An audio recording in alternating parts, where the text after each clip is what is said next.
olubdu. Onun tək təsəlli nəğmələr qalıbdı. Qəmli bir hekayə, şeirlər yazıbdı.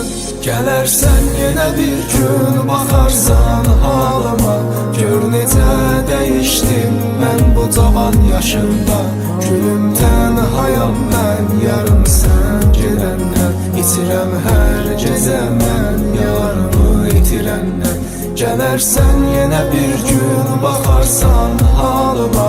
Gör necə dəyişdim mən bu cavan yaşımda. Gülüm tənhayam mən, yarım sən gedəndən. İtirəm hər gecə mən, yarımı itirəndən.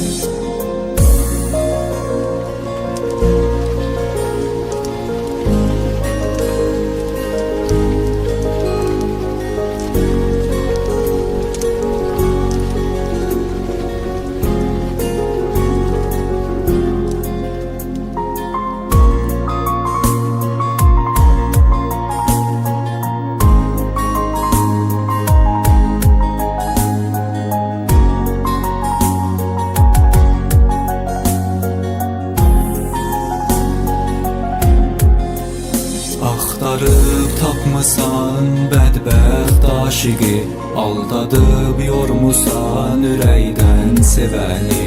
Demək ki fanidir ömrümüz beləcə, sevmişəm birini, aldadıb sadəcə.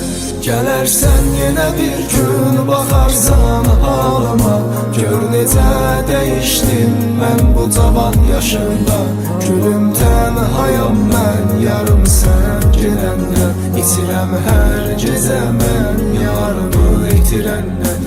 Gələrsən yenə bir gün, baxarsan halıma. Gör necə dəyişdim mən bu cavan yaşımda.